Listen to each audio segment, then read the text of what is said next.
Good day, guys. Welcome to Forex Walker. Welcome to episode 86.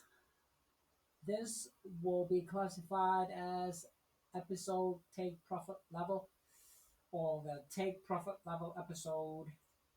Here we have some news from the Australian New Zealand Economic Report Central Bank, the RBA spoke about an intention for them to signal the end of an interest rate cutting cycle.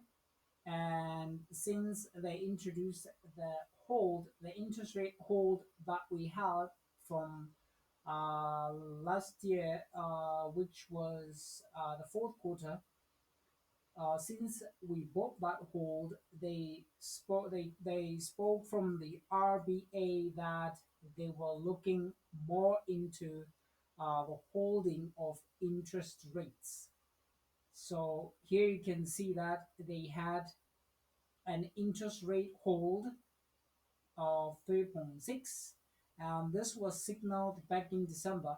And this is the third of Feb 2026, where they introduced the actual interest rate cut of 25 basis points, and that means they're done with the interest rate uh, cutting cycle. Now they're looking into the hiking cycle. The same was said when they spoke about the New Zealand dollar, and I'm trying to check the New Zealand dollar here.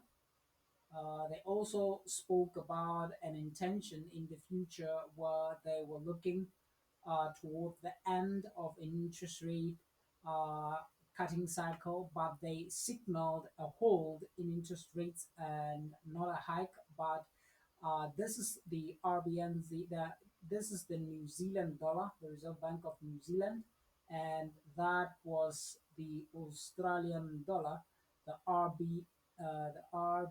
is it the RBA, where they signaled an interest rate hike in Feb. Now, both these currencies are to be bullish. Remember, last year since they introduced that information, the currency in New Zealand became bullish ever since. And here, what I'm expecting, yes, since remember, today is the 3rd of Feb, and they introduced that interest rate uh, hiking cycle. But what I'm expecting here is to see a crazy pullback. I don't think this will actually get to the take profit level. I'm expecting some crazy pullback before we take off, because in an interest rate cutting cycle, there are boom bust processes, and boom bust processes are associated with large shocks coming into the market. That means the spike will take off. You will see some crazy spike. I apologize for those many lines that I have.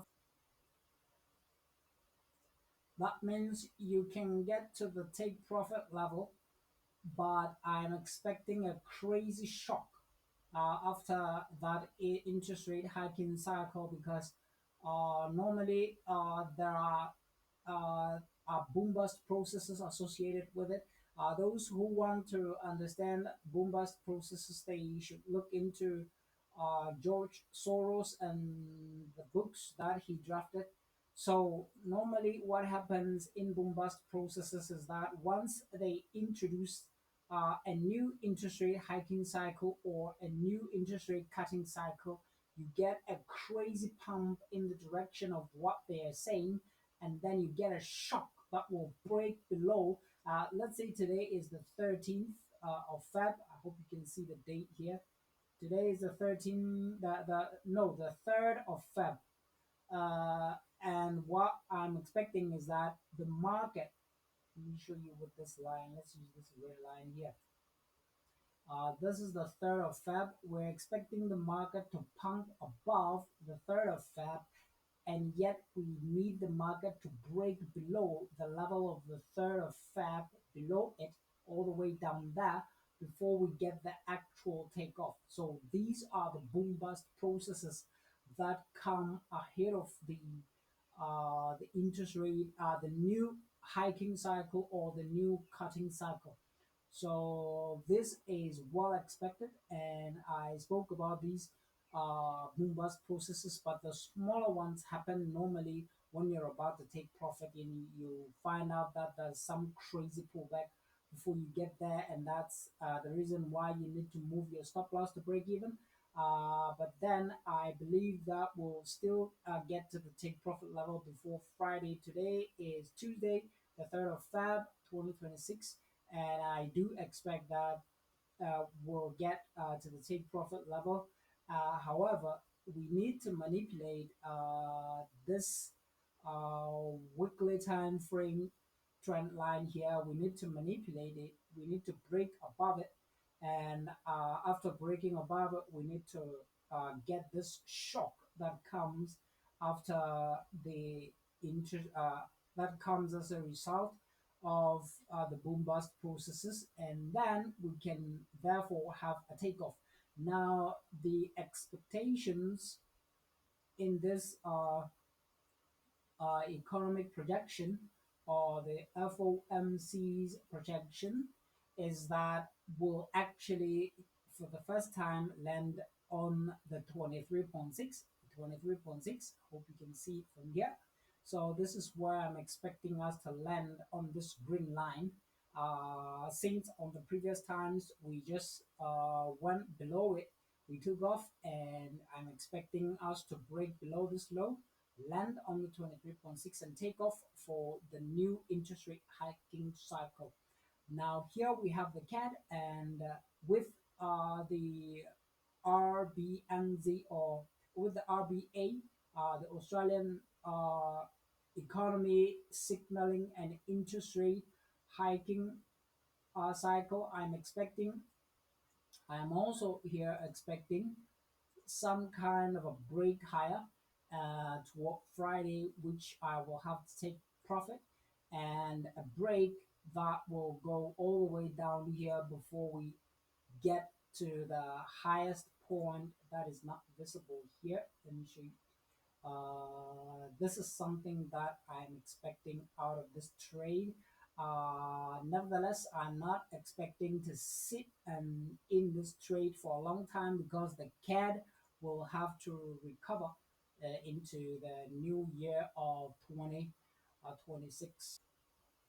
There are also people, this is the USD CHF. There are people who are currently buying the US dollar, and I'm really not prepared to buy the US dollar because my longs ended all the way up here, and the US dollar did not get to the take profit level. It collapsed all the way down there. I'm actually pricing in some sells in the US dollar for now, and I'll see what happens in the future. I placed both the USD CAD and the USD CHF into one basket. Both of the trades are ended up here, and they collapsed all the way down there, stopping out my trades, and because they hit my stop losses that were somewhere up here, and because of that situation, some people are still looking forward to holding longs on the US dollar, but then I have an issue because I'm pricing in some longs on the CAD for the first quarter of the year of 2026. So because of that, this US dollar trade is over, including the NZD USD.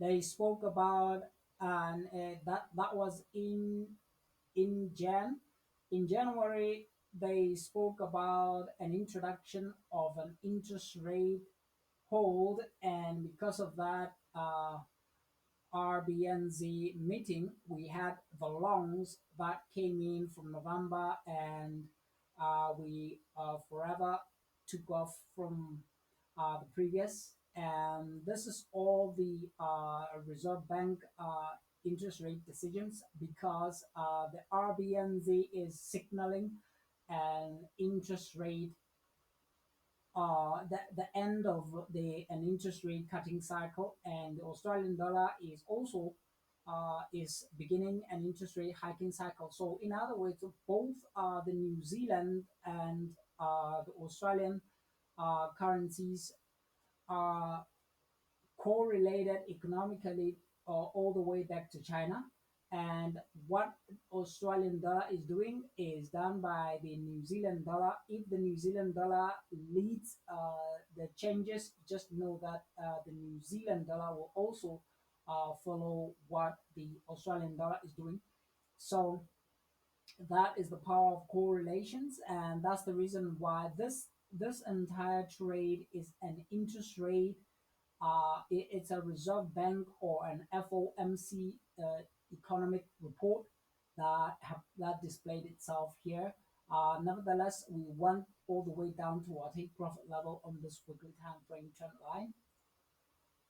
We also had an issue previously on the previous episodes with the Euro USD not going all the way down there. I was when I was drafting this economic projection or price action projection here, I expected market manipulation, but we did not get to the take profit level, which is the 50% fib.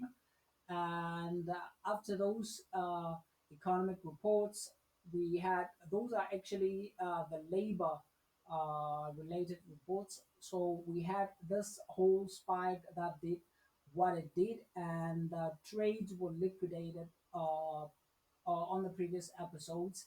And this is quite frankly the end of the fourth quarter, even though on the Australian dollar and the New Zealand dollar trades, we did not actually hit for the take profit level. But let's look into the AUD NZD